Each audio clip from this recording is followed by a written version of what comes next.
Hey guys, and welcome back to my channel. If you haven't been here before, welcome to Sweetscolour's channel, aka Sweets here. If this is your first video, this is gonna be an intense one, so grab your popcorn and have a seat and listen to this story time. Now let me say this is not a video where I'm gonna get on the camera and start crying. I mean, if it happens, it happens, but that's not the point of this video. This video is not to be negative at all. It's to bring awareness to the situation, what I've been through, and how you can basically grow from your situation and don't always keep something in a negative when you get turned into a positive. Basically, that's how this is gonna go down. So I'm gonna start this video off by saying, if you are in this situation, your friend is in this situation, whether it's you or whatever, don't be scared to talk to somebody, and always know that it's not your fault, and always know that you can always leave the situation. Regardless of how many ties this person has on you, you can leave. Do not be scared to leave. Doesn't matter if you have kids with the person, doesn't matter if y'all like to get married or you're married. Don't let that stuff stop you. If you're being abused in any type of way, always know that your life is more important and you deserve to live. You never know what can happen, how bad this domestic violence can get. Like, regardless if it's verbal or if it's actually physical, it's mental, all that can affect you, in your life, and especially if you have younger kids, can affect them too later on. So basically, I'm gonna get right into the story time. So this is a story time that basically I witnessed domestic violence with a close family member of mine, my mother. And basically I left 10th grade year, left my school in the middle of the school year, and I lived in a shelter. So basically let's get into the story time. So here we go. This is kind of like nerve-wracking because I've never really talked about it. This is a big audience I'm talking to, whereas I wrote this story. I wrote it when I was in high school. I won my prom dress because I didn't have money to get a prom dress. So I won my prom dress by writing the story that I'm about to tell you guys today. And but I don't know, I wasn't nervous, like getting prepared to do it and beat my face for it and everything. And now it's time for me to tell the story and I'm like freaking out. Okay, so here we go. So let's just start from the beginning. So this might be a long video, but we're gonna start from the beginning. So basically, I was in the 10th grade, and every summer I used to go to Washington State, and I used to go run track with my auntie.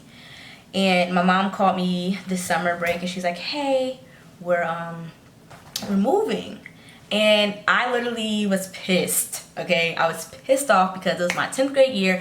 I made the cheerleading team. I made it 9th grade. Now I made it 10th grade. Like, I wanted to run for homecoming queen. Everybody knew me at my school or knew of me, you know what I'm saying? I was kind of known, not like super known in 10th grade. 10th grade, I was still lame. But I'm just saying, I wanted to run for homecoming queen. So I'm like, I'm ready to run. I'm going to run. It's going to be great. So my mom calls me and she's like, "We're moving to Gwinnett." And I'm like, no. I just paid my cheerleading deposit. Like, I don't want to move. So I was mad. I was so hurt. You know, like that teenager that's on the TV show that has to move and like is depressed, walks around the house angry. Yeah, that was definitely me the whole time. But anywho, she picks me up from the airport with her boyfriend, a very serious boyfriend at the time. So she moves in with him because they're working on, marriage and you know how things go. So she moves in with her boyfriend. And the day that I met him in the car, the day that, the first day they met, my mom and him were talking or having a little debate. And it's like, I told my mom, I'm like, "Mom, something about y'all just don't click to me." Me and my mom were very close at the time, like very, very, very close. So I'm like, I never like stay out of my business. Nah, but me and my mom were really close. We're still close to this day, but we were super close at this time. And I'm like, "Mom, you kind of don't seem like you're your type. Like, you don't really fit. Like, it's not really, I don't know, I don't see y'all doing well together." She's like, "No, we're just joking. Like, this is how we are." And I'm like, "Oh, okay, cool." So let's fast forward. We're gonna fast forward to about almost a year later. Almost a year, not quite a year. So I moved there in January. So this happened about March. My mom is the type of mom or type of woman that knows when something is going on. Like, she knows for a fact. Like, my mom is all about women's intuition and She knows. My mom's a crazy mom that will go to the house and sneak out and look to see what's going on. Like, my mom is with the shits. Like, she don't give a fuck. Like, she with the shits. Like, she's gonna find out what's going on. So, come to find out, he was cheating. My mom's a very boisterous woman. My mom's from New York. My mom's, you know, about her business. So, she confronts him about it. And I remember her trying to bring me the computer to show me, like, look, Tia, just being petty. But I'm in 10th grade. Like, I'm 16 years old. Like, I'm not a little girl. Like, I know what's going on. So she brings me the computer. She's like, look, Tia, look what, let's call him ass. No, we're not gonna call him ass. Let's call him douche. We're gonna call him douche. So she's like, look what douche is writing to women, or da da da da. You know, it's basically like, I'm very wise for my my age. Like, I was very mature, so it was like, if y'all been like, why is she talking to you anyway? Like, I'm very mature. I was wise beyond my years when it comes to like stuff like that. Like, I'm wise. So she's like showing me or whatever, and I'm like, you know, not really paying no attention because it's kind of weird, because they're kind of getting into, they're kind of about to start an argument. So my mom's like, Tia, go downstairs and wash my client's hair. So this is happening while the client, well, her client was his sister, so it wasn't really that big a deal. So she's like, go wash his hair. And I hear them arguing. And I'm like getting paranoid. Like, I can hear them arguing, but I've never heard them argue like this. And I'm like, I'm washing her hair. I'm like, if he hits my mom, I'm going to go crazy. Like, he better not touch my mom. And I was like, you know, I couldn't, like, the anxiety of me not seeing what was going on was like freaking me out. So I ran up the stairs. And I ran up the stairs, and mom's at the table at this point, and she's like eating her oatmeal and drinking her drink. Wow, I did not think I would still get emotional about stuff like this. Oh my god, so happened so long ago. Like, wow, okay. I'm about to cry. Oh my god. Okay. Get it together, because this is not supposed to be emotional. This is supposed to be a uplifting story after the incidents, but okay. So I walk up the stairs, and yeah, so I walk up the stairs, she's sitting down, and she has her oatmeal. You know, oatmeal's hot. She has her oatmeal, and she has her her drink, and I guess he's angry at this point, so he takes the drink and throws it in my mom's face. And I'm like, what is going on? So after he throws the drink, he takes the hot bowl of oatmeal and throws it on my mom's face. Like, takes the drink, then takes the oatmeal, boom, throws it on her face. Thank God this oatmeal wasn't, like, you know, usually oatmeal is hot as fuck, or hot as hell. Luckily, it wasn't that hot of a oatmeal, you know. Lucky he hadn't been sitting down, but basically you tried to burn my mom's face. Like, so from there, my mom, like I said, she's from New York. She's not scared to into her own, so she hops up and they get to tussling. And at this point, I'm like freaking out, because I'm like, it's one thing to say that you're gonna do something, but when you're actually in the situation, you're like in shock. Like, I just can't believe my mom is fighting a man right now. Like, what? So my mom is fighting him or whatever, and I just remember there's this like square couch, and he like drags her by the couch, and he's like choking her, and my mom is like scratching his back. But I can see, my mom's small. My mom's 5'2", 5'3", like 125 pounds at the time. My mom was really small. So you're choking my mother, and it's probably not gonna take a lot, you know, to make my mom pass out. Like, what's going through your head? Like, he was short. He was like 5'8", but he was like a muscular type of guy. So I'm like, you choking my mom, and you're a strong dude. Like, you know what I'm saying? Like, all the things you could do, you know what I'm saying? You're gonna choke her, like try to take her life from her in front of her daughter? Are you dumb? Are you dumb? You must be dumb, because you're dumb.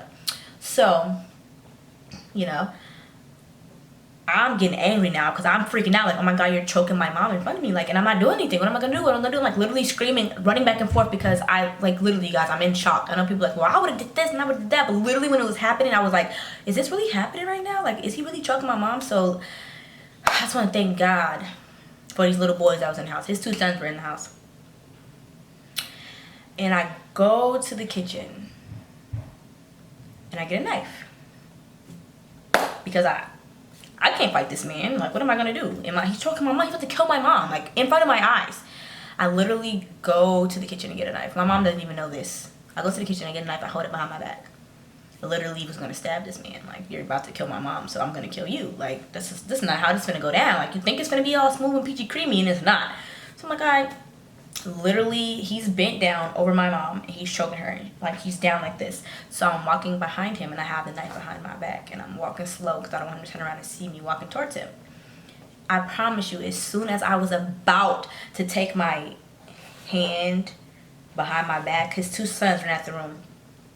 And me and the youngest son were super close. So he comes out the room and he's like little to 5, like barely, you know, can talk, but he knew what was going on. And he's like, Daddy, stop, no, you're wrong. And the older one's like, yeah, Dad, stop, you're wrong, stop. Like they're all screaming like, Dad, stop. So he gets up, whatever his shirt's like ripped. My mom is like delirious, not delirious, my mom's like, you know, she's angry at this point, whatever. So he like he grabs my mom and like drags her in the room.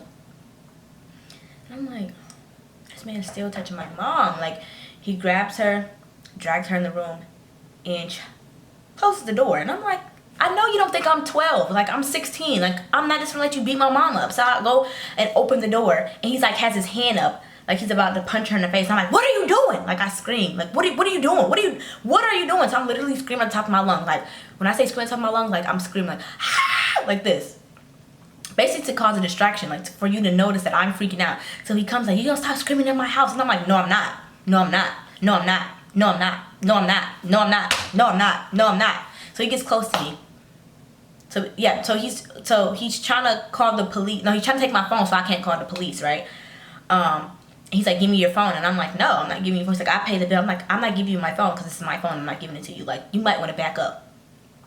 At this point, I grow a whole different persona of me. Like, I don't even know who this person is at this point. Like, I'm not scared no more. I'm not shocked no more. I'm with the shits at this point. And I'm like, I'm not giving you my phone. No, I'm not giving you my phone. So he walks up close to me, and I was like, if you touch me, I'm going to kill you. I want to be as serious as I was. I want to be intense as I was. Like, he got in my face, and I was like, if you put a finger on me, if you do anything to me, I'm going to kill you. And I promise you that. This ain't a threat. Or maybe it is a threat. I will kill you. And he's like, I wouldn't touch you. Blah, blah, blah, blah. Your mom's a bad mom. Like, just, you can stay with me, but she gotta go. And I'm like, I don't care about none of that. This is like verbatim. Like, I can see this happening in my head right now, so I'm kind of getting emotional. I'm like, my mom's a bad mom, but you just try to beat my mom up in front of your two kids, but my mom's a bad mom? He was like, don't get disrespectful. I'm like, disrespectful? The respect is gone. Once you laid a finger on my mother, you lost all my respect. I don't know what you're used to or who you're used to abusing in your relationships, but you got the wrong one. The wrong two. I said, if you touch me or you touch my mother again, I will kill you. And I mean it. And he's like smirking, like. I'm like, you don't have to take me seriously, but you can find out. So my mom was in the back. She calls the police, whatever. My mom's historical at this point, though. My mom just got beat up. Like, literally, he's beating my mom up. So she's historical. She calls the cops, right? So douche is on the porch, calm as hell. The key to success. He's sitting on the porch. He's calm as hell, and he's just sitting there like, she's tripping. I didn't do that. My mom's like, because she's frantic. She just got her ass whooped, basically. Like, I would be frantic too. So she's frantic. She's talking to the police. Ma'am, you need to calm down. Ma'am, you need to calm down. I'm like, how she called the police? And y'all basically brush her off. Like, she's like, I can have my daughter testify for me. He's like, no, she can't testify because she's your daughter. Da, da, da, da, da. Like, no, you can't. And, you know, he's just chilling. Like, I didn't do anything. The police leave. I go upstairs and I start packing my shit. But mind you, when I'm packing my shit, he's throwing all my mom shit down the stairs. Like, get out. You gotta go. Get out. Mind you, my mom left her whole life. Her mom left a wealthy job to move with this man. Like, we were doing really well. I don't know what happened with all the financial shit, but I just know that a lot went into this house or whatever they had going on. So basically we sold our house, like I knew schools, like she uplifted her whole life to, you know, move with this man, and you're telling her she gotta get out, like you gotta go. Where we gonna go? We don't got nowhere to go. So I started packing my stuff, and you know, yeah, like all this, I started packing my stuff, and my mom comes in the room and she's like, sorry sweetheart, but like we have nowhere to go, like you can stop packing your stuff. And I look at her like, what? Like, what do you mean? What do you mean? She's like, we have nowhere to go. We don't have enough money to go anywhere right now. That was the first time it happened.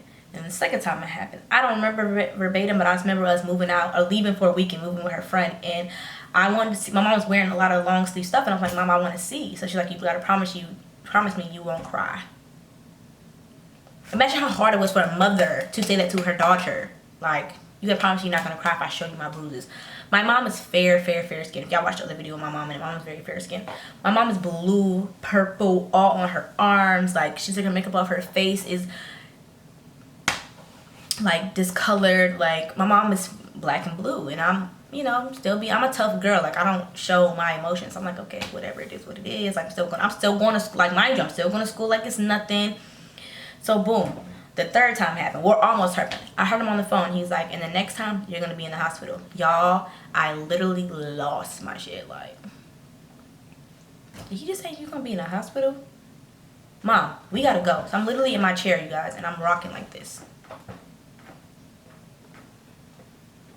My mom comes in the room. She's like, what you rocking for? And I'm like, I'm gonna kill him. I'm gonna kill him. And then y'all, and I promise you in my heart, like, I meant it. Like, I was prepared to go to jail. I was prepared to go to jail for what is it, plotted murder? I don't know what the word is, murder. Like, I literally was prepared. Like, I literally was rocking back and forth, like. And forth, and I'm like, I'm gonna kill him. I'm gonna do it. Like, I plotted out. I wouldn't give details, but I'm not gonna give details, but I legit plotted and was prepared to call the police. Like, yeah, I did it. Like, that's how angry that I was inside of my body. Like, I was upset. So we move out, or we leave, and we go stay in a hotel not too far away. I mean, yeah, we stayed in a hotel. Stayed in a hotel. We was eating like Wendy's. We packed all our stuff in the car, whatever. Go eat at Wendy's. My mom's still dropping me off at school. I'm still going to school. And then money starts to run out. I mean, staying at a hotel, that costs money. We didn't have that. We didn't have the money to keep staying in a hotel. So from a hotel, went from staying in our car, still going to school. I would go through my bags in the morning, pick my stuff out, go to a friend's house, take a shower, like little stuff. You know, like, oh, can I spend the night? Really, I would have nowhere to stay. My mom was still trying to go to work, but I don't know why she didn't have any money. I don't really go into detail about that at the time. Like, I don't really know why, but the sun's about to move, guys, so the lights change anyway. But yeah, so I'm like looking through my clothes to get like stuff to wear to school, and then eventually, you know, we don't have gas to get me back to school, to go to school, and to get me right. I literally was staying after school till like 9 o'clock, waiting for my mom to come get me, like. And people would be asking like, Tia, you need a ride home? You need a ride? Or they used to call me Sweets in high school. So, Sweets, you need a ride home? I could take you home. But I'm like, no, I'm going. Mom's coming. Janitor was asking me, do I need a ride home? Like, but it was no home. Like, I had nowhere to go. I was waiting for my mom to get off work so she could come get me. So, eventually, I couldn't go to school no more. Like, I couldn't. Like, there was no way for her to get to work and take me to school. So, basically, I just left school. I didn't tell anybody. I just stopped coming one day. And my mom texted me and she was like, hey, before the last day I left for school, she wrote me and she was like, hey, I found somewhere for us to stay. And I'm like, okay, I'm excited. And she picks me up and she's like, we're on the way there. I'm like, where is it? And she's like, it's just sheltered. I'm like, wow. And she's like, on the way to the shelter, we ran out of gas. And that's when she was like, yeah. Basically, I have no way to get you back and forth to school. Like, school's too far away from the shelter. Like, so we get in the shelter and we like get settled in, and it's a women's shelter and there's kids there, and you know, everybody going through the same thing. And literally, we just start bawling, crying together. Like, wow, we're living in a shelter. Like, our life has totally changed. Like, we were very wealthy. Like, I was spoiled brat. I got everything that I wanted. Like, I got it all. All the way up until 10th grade, I had it all, anything I wanted. So coming from that lifestyle to like having nothing and living in a shelter, it was like, wow. Like, we live in a shelter. And I'm not in school. Like, I just stopped going to school. Like, I just don't go to school. And there was a way for me to go to school. I just had to ride the short bus. But my pride in high school was mean. You know, people are mean in high school. I'm not riding the short bus to school. So sweet to get off the bus and be I didn't want to do it. My pride was too high. So basically, I stopped going to school. That happened. And then we moved in with my brothers, and it was like, oh, we getting back on track, like, it's good. Moved in with my brothers, and then for my brothers, moved back to our old house that we had rented out.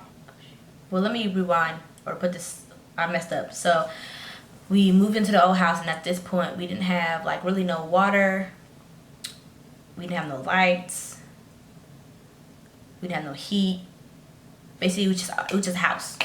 And I had friends down the street, so we would go shower at their house. Me and mom shower at their house or whatever, and then we'll come back. Or at one point, I feel like we had at least, I think we had lights in the or heat or something where we can heat up the water in a pot, pour the pot inside the bowl, and take like a bath like that.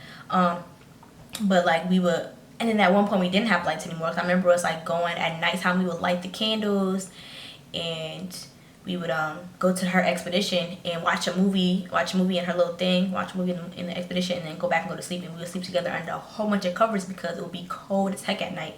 And then one day she was doing my hair, and you know, I'm thinking everything's coming back together. Like, I'm going back to the high school that I used to go to. Like, everything's starting to come back into place. Even though everything, I mean, I was fine with not having no water or whatever. We was still making it work. But then one day I hear like, where she's doing my hair, and I hear, and we go outside, and her expedition is getting towed. And then, you know, she's like, can I at least get my stuff out? And the tow person was nice and was like, yeah, you can get your stuff out. She got her stuff out. And I'm just like watching it happen. And at this point, like, I'm legit in tears. Like, I'm crying so bad. And I felt bad for crying because I know my mom never thought we would be here and all this kind of stuff. So she's literally like feeling bad. And I didn't want to make her feel bad, because it's like, it's okay, we go through things and it's not your fault, like, that this happened, but it happened.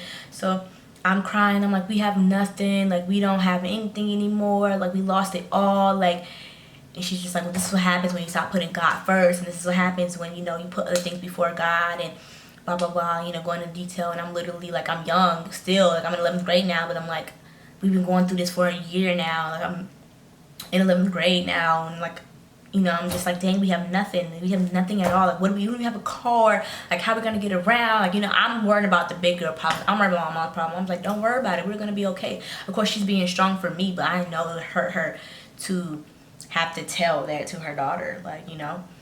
So, that happens. And then, you know, basically a lot of bad stuff was happening back to back to back to back to back. So, we get back on our feet.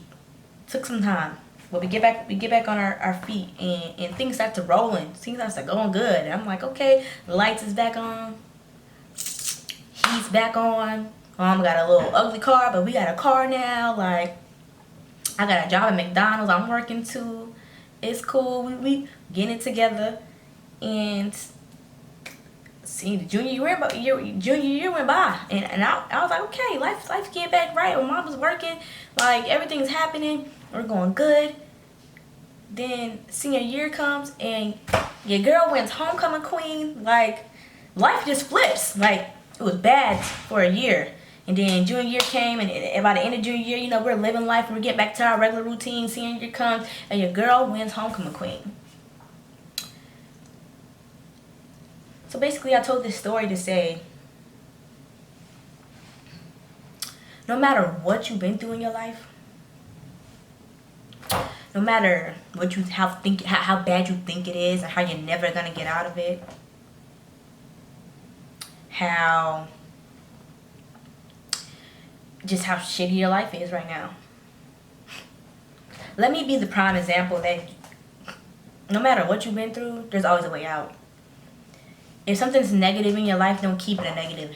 Turn it into a positive. Because I could be in here still depressed and still, or not even here, just still be at home hating life, or like just holding on to how much hate or how angry I was about my childhood or whatever happened to me. I can be sitting at home miserable still to this day. But why stay down and negative and hate life and be mad at my mom when I can turn this into a positive and grow and learn? And now I know how to struggle.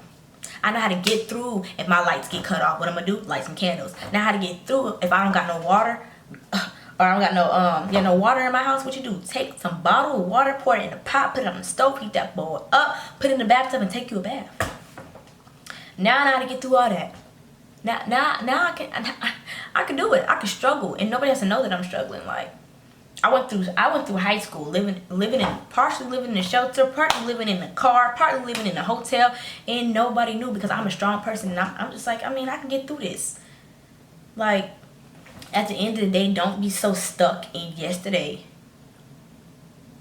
Live for today and for tomorrow, because you never know what's going to happen. Like, I could have started doing bad in school. I could have started being rebellious to my mom. But why make it a negative, make the situation more uncomfortable and just bad by acting out to it? And basically, I took them experiences that I've been through and I grew from them. I'm the woman I am today because of what I've been through, because of what I saw. I would never, ever, ever let a man, for number one, put his hands on me.